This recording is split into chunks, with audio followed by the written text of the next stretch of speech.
New Relight opticals and computerised I clinic. हमारे यहाँ Sarojini hospital के आई स्पेशलिस्ट डॉक्टर अवेलेबल। अपनी आंखों का मुफ्त मुआयना करवाइए। जी हाँ, sunglasses 99 onward, any number glasses from 250।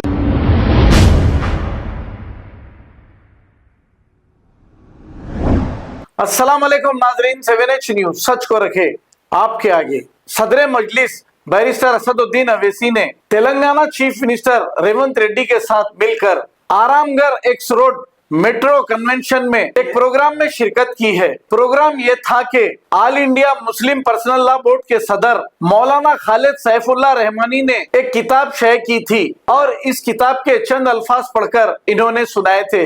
इनकी किताबें सुनकर कई लोग ईमान भी ला चुके हैं। ये ऐसी किताबें लिखते हैं। अब इस मौके पर तेलंगाना के चीफ मिनिस्टर रेवंत रेड्डी ने असदुद्दीन अवैसी हैदराबाद पार्लियामेंट एमपी की तारीफ करते हुए और इनकी तारीफ में पुल बांधते हुए नहीं थके और ये भी कहा कि असदुद्दीन अवैसी गरीबों के मसीहा है। ये कौन से गरीबों के मसीहा है, ना आप देखे हैं ना मैंने देखा है कभी। अब आखिर ऐसी कौन सी मैच फिक्सिंग हो गई है असदुद्दीन अवैसी और रेवंत रेड्डी की।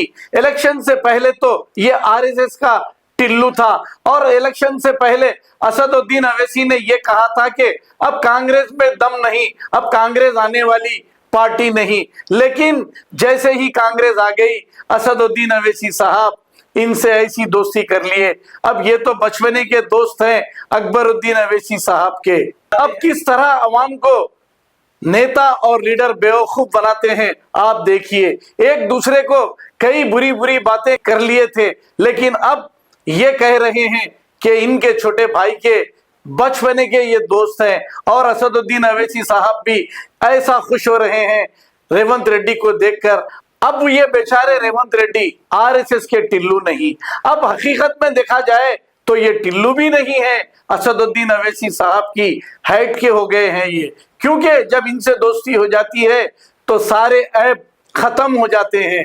तो आइए देखते हैं ये नई नई दोस्ती की शुरुआत क्या है।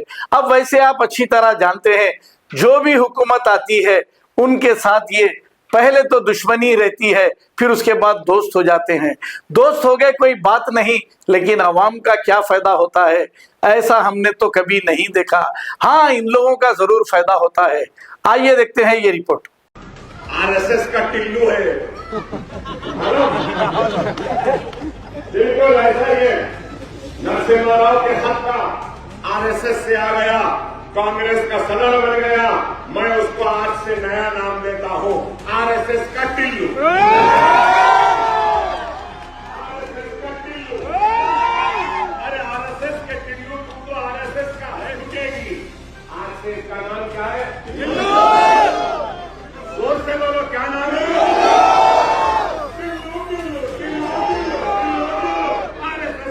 तुम तेलंगाना में हुकूमत नहीं बनाओगे आरएसएस अन्ना मंजलिस इस बात को तय कर चुकी है। पिछले लोकसभा में मैं भी एमपी था। सदर साहब हैदराबाद शहर के इस कोने पे रहा तो मैं उस कोने पे एमपी बना था। मगर लोकसभा में जब गरीब लोगों के तरफ से, खासकर माइनॉरिटी और दलित आदिवासियों के लिए जो आवाज़ सुनते बहुत खुशी होते थे कि भाई असदुद्दीन ओवैसी हमारे शहर से ये दलित आदिवासी और माइनॉरिटी लोगों के लिए जो लोकसभा में जो आवाज़ उठा रहे। कभी कभी असद साहब ने कांग्रेस के खिलाफ भी बोले तो भी मुझे अच्छा लगता था, क्योंकि हमारा ही भाई कुछ आवाज़ उठा रहे। हमारे खिलाफ बोले तो कोई दुश्मन नहीं होते। हर सरकार को चलाने में कभी कभी गलती भी हो सकता है। वो गलतियां सुधारने के लिए स्ट्रांग अपोजिशन की भी ज़रूरत है, वो प्रदेश में हो देश में हो। आज आप देखो लोकसभा में जनता के भाषण बोलने वाले बहुत कम हो गए। जहर फैलाने के लिए आपस में पंचायत लगाने का भाषण ज़्यादा हो गए। तेलंगाना से खासकर या कंबाइंड आंध्र प्रदेश में पिछले दिनों में अच्छा नेता लोग थे। जयपाल रेड्डी जी जैसे अपने तेलंगाना से आवाज़ उठाने वाले थे, आज के तारीख में तो बहुत कम हो गए। बिजनेस और कॉरपोरेट बिजनेस वाले ज़्यादा आ गए। बिजनेस में तो वो लोग तरक्की अच्छा कर रहे हैं, मगर गरीब लोगों का आवाज़ उठाने वाले कम हो गए। 17 में एक ही दिख रहा है मुझे, असदुद्दीन ओवैसी जी, जो गरीब लोगों की आवाज़ बनकर वहाँ पर सुनाने के लिए जो कोशिश कर रहा है। असद साहब हमारे साथ दिए नहीं दिए वो अलग बात है। चुनाव के समय पर हम उनके तरीका से, हमारे तरीका से हम चुनाव लड़ रहे हैं। एक बार चुनाव खत्म होने के बाद ऐसे कोई बात नहीं है।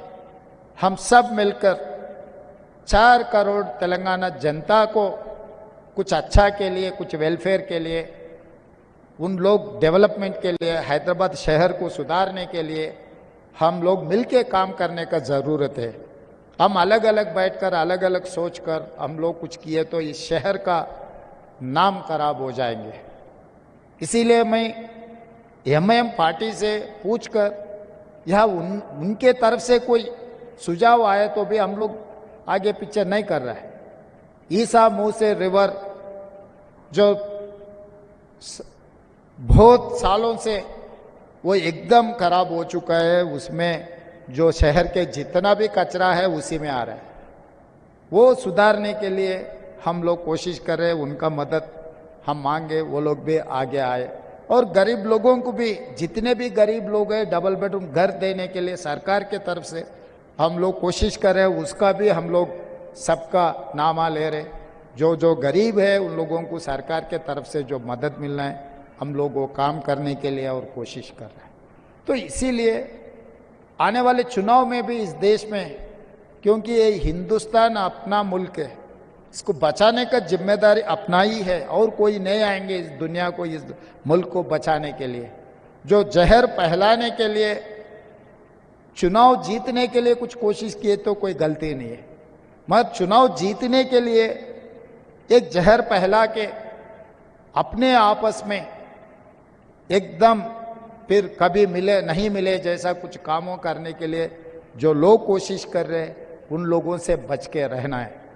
आगे यहाँ से कोई भी अगर चुन के जा रहा है इस देश को बचाने के लिए, गरीब लोगों का आवाज़ उठाने वाले रहा तो और बेहतरीन रहेंगे।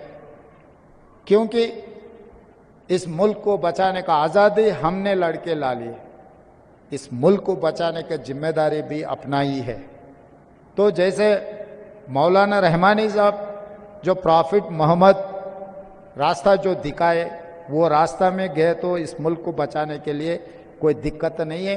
मैं यकीन से कह सकता हूँ एक अच्छा रास्ता में हम लोग चलना है।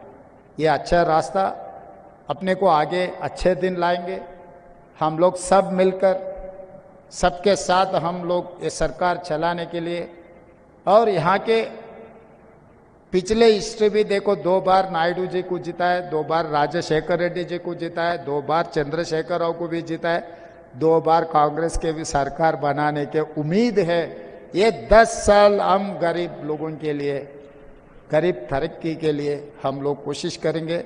और ऐसे मौका बार बार आए तो मैं बहुत खुशी हो जाऊंगी, क्योंकि आपकी आवाज़ भी सुनने के लिए, मिलने के लिए एक अच्छा मौका है। इतने सारे स्कॉलर्स को मिलने का मौका कभी बहुत कम मिलते, ये अच्छा जो मौका मिला है।